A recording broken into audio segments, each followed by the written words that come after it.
পৃথিবীর মধ্যে দেখবেন, আপনি যখন কোনো মানুষের সাথে বসবেন, সেখানে আপনি আরেক মানুষের বিপক্ষে কথা বলছেন, ওই মানুষটার বিরুদ্ধে সমালোচনা করছেন।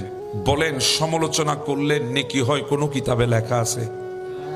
কিন্তু অথচ আপনি যখন 5 জন মিলে একজন মানুষের বিরুদ্ধে বলছেন, সেখানে যখন কোনো মানুষ আপনাকে বাহবা দেয়, হ্যাঁ কথা একদম ভালো বলেছ, ঠিক বলেছ, যথার্থ বলেছ, ভাই এত কথা তুমি কেমনে জানো, এত সুন্দর করে কেমনে বলতে পারো, এই কথাগুলো যখন আপনাকে বলছে, আপনাকে উৎসাহ দিচ্ছে, তারা আপনাকে যখন বাহবা দিচ্ছে, আপনার ভেতরে স্পৃহা আরো বেড়ে গেছে, আপনিও আরো অতি উৎসাহ হয়ে ওই মানুষের বিরুদ্ধে গীবত করছেন।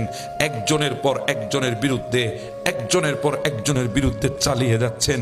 আপনি বুঝেন নাই, আপনি জানেন নাই আপনি কি করছেন, কিন্তু হুট করে যখন একজন মানুষ পাশ থেকে বলে উঠবে, ভাই গীবত করিও না, এগুলা গুনার কাজ, এগুলা খারাপ কাজ, আপনি কিন্তু ওই বান্দাকে চক্ষু লাল করে দেখবেন।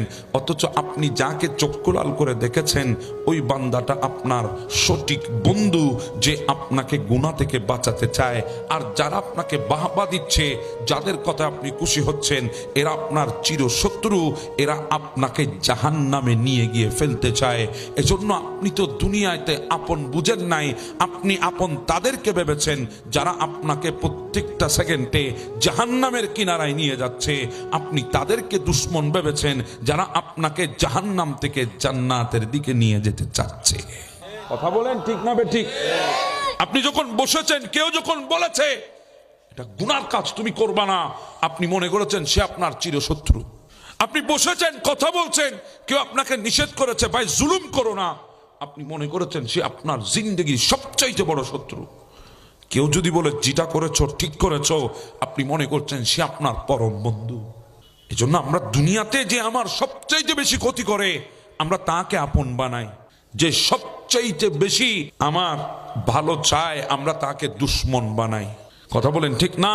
আমরা সেই জাতি, যেই জাতি নিজেদের আপন মানুষ কারা সেটাও আদৌ চিনতে পারি নাই। কথা বলেন ঠিক না বেঠে?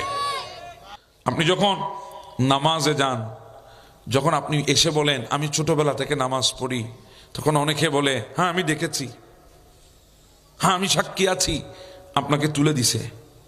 এবার আপনি উঠে গেছেন, আপনি এবার বলা শুরু করেছেন শুধু নামাজ না, আমি দান খয়রাতও করি, আমি এটাও করি, আমি ওটাও করি।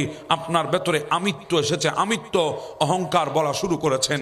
পাশ থেকে কোনো মানুষ যদি আপনাকে বলে ভাই এগুলা বলা ঠিক না, এগুলা গোপন রাখা দরকার, এগুলা গুনাহ হয়, রিয়া হয়, শিরিকে আসগর হয়, এগুলা গোপন রেখে দেন, তখন